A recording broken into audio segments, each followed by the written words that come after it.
Look at him. Wrong place, sweetheart. Seriously, this is a 5-star hotel. You're absolutely right, and I own it.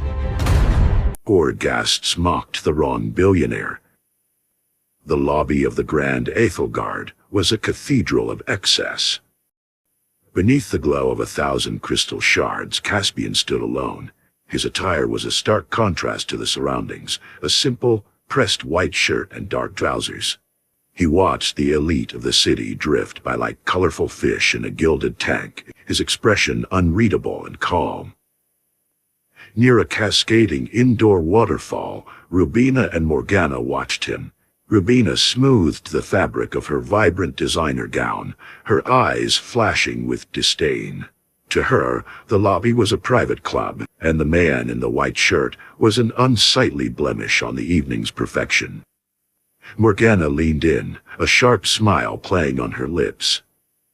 Rubina broke away from the fountain, her heels clicking a rhythmic, predatory beat on the marble. She stopped directly in front of Caspian, blocking his view of the grand staircase.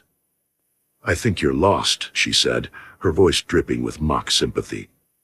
"The staff entrance is around the back, though I doubt they're hiring anyone who dresses so," modestly. Morgana joined her side, letting out a sharp, tinkling laugh that sounded like breaking glass. "Perhaps he's here to polish the floors, Rubina, though he's standing still enough to be a statue." She looked Caspian up and down, her gaze lingering on his lack of a designer logo. "This isn't a place for people who shop at department stores." Caspian didn't move. He slowly lifted his arm to check his watch, a plain, brushed metal timepiece. "I am waiting for a meeting," he replied quietly. Morgana scoffed, her eyes rolling toward the high, painted ceiling. "A meeting? With whom? The janitor? You're an eyesore, and frankly, you're ruining the ambiance of our evening." "Leave now," Rubina commanded, stepping closer until she was within his personal space. Her voice was low and cold. "Before I call security and have you dragged out, people like you don't belong in the Ethelgard. You can't afford to even breathe the air in here." She pointed a manicured finger toward the revolving glass doors.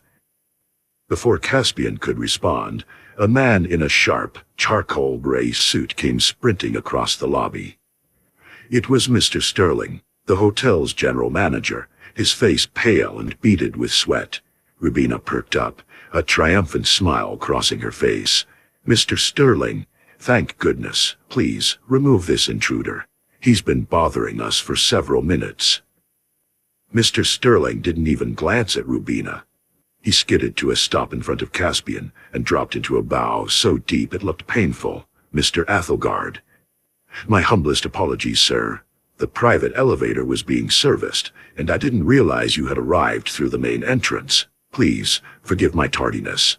The air in the lobby seemed to freeze. Caspian looked at the trembling manager and then glanced back at the two women. "Sterling," Caspian said, his voice carrying through the silent hall. "It seems our guest screening process has failed. These two believe they own the place. Remind them who actually does." Rubina and Morgana stood paralyzed, their faces drained of color. The tourist they had mocked was the namesake of the hotel itself. Caspian turned his back on them, walking toward the private lifts without another word. Behind him, Mr. Sterling began to signal for the security team, his expression no longer apologetic.